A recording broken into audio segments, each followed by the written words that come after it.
โอ้ได้จุดไฟฮอตอันบอลสนามแข่งรถนะที่พ่นละไกอะไรกับไปปักไปตักไปยกไปย้อไปแต่ละบอลนี่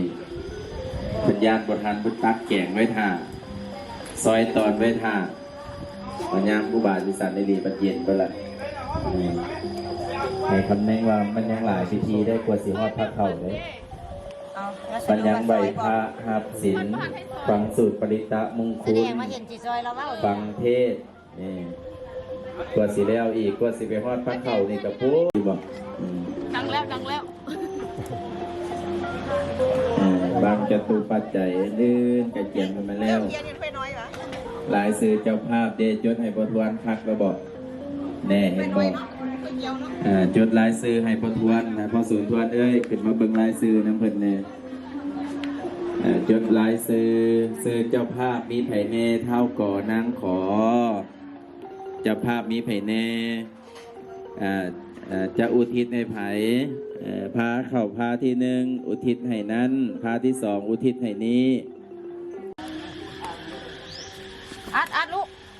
อัดแน่นปลาชิดตายเป็นผู้มีหันใจโอโบออกได้นี่นะลูกเอานี่แล้วนะลูกนี่เอารถนี่แถวนี้รถเดี๋ยวชี้5ตัวออกมา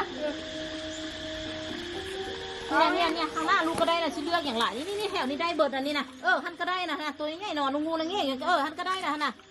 ลูกเชี่ยวอย่างไรง่ายนักหนาปิ้งนะลูกเอาพอดีปิ้งนี่นะได้เบิร์ดนะข้างหน้าลูกคนได้เบิร์ดท่านนะท่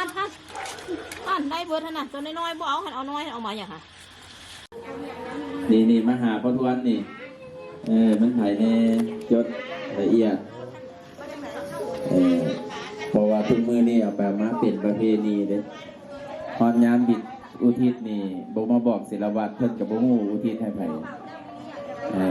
ฮอดยามสิญาติน้ำบัดแล่นต่ำซอกน้ำญาติเดี๋ยวบ่พากันเกี่ยมไปอีกบ่ได้ดังนั้นนี่การรักกันในการเฮ็ดบุญนะต้องเกี่ยมพร้อมทั้งกายพร้อมทั้งใจพร้อมทั้งวัตถุแม่ออกการแต่งก็เข้าไปน้ำก็จะจมไปน้ำนั่นจะไหนอาหาร10%ได้ยินเบาๆนี่นะโดยแน่รู้สึกอย่างความหลายมีอย่างน้ำส้มน้ำหวานน้ำเค็มน้ำนัวก็เป็นมาแจกผู้เฒ่าอีกเพิ่งพี่เด้อเป็นมาแจกผู้เฒ่าอีกเพิ่งสารวัตรนี่แน่เสร็จงานอยู่3 เทื่อแล้วนี่บับใส่มีน้ำหวานน้ำเย็นๆน้ำมาแจกแม่ผูกกล้วยมูอยู่ลูกกันกับผูกกล้วยอยู่เงินเนาะมากล้วยอยู่สวนเพิ่นเนาะโอ้ยเครียดเลยเมาสินะปีนี้บริษัทนอดน้ำอ้อยน้ำภาษาจอยที่ใส่ละ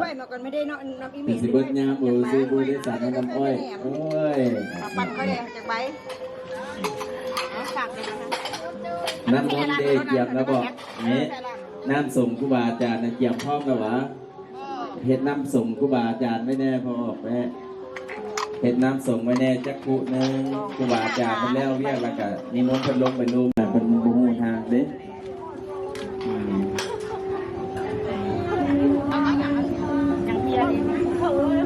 เทียนเวียนหัวคาคิงเดินลูกเต้าเดินแทกเบิ้ลระบอกเพราะว่าเพิ่นไปสู่สากนิจาวิกี้นี่บางคนไปแล้วก็ได้แทกขันยังกลับมาแทกเด้อยังผู้ใดยังบ่ได้แทกเวียนหัวนะ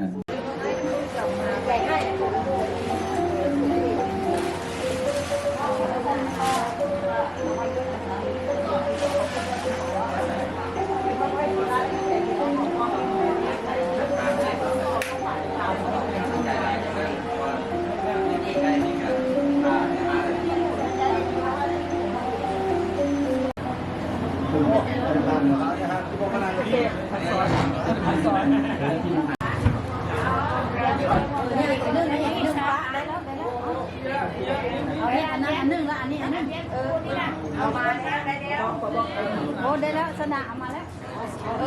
อยู่รถได้แล้วได้แล้วโอเคเอาไปห้องซ่านะมันหนาวมันยังอาจารย์หนาว เกือบเป็นลมเกือบเป็นลมอัศวินกระสิบเนื้ออุ้ย นันจะภาวังนังปฏิทานันจะเสวนาปุสาจะปุสาเนยนะเอตัมมังคารามุตตมังปฏิโรปฏิทาวาสุจะภูเปจักตาปุญญาตาตัสมาปณิทิจเอตัมมังคารามุตตมังปะหุสัจจัง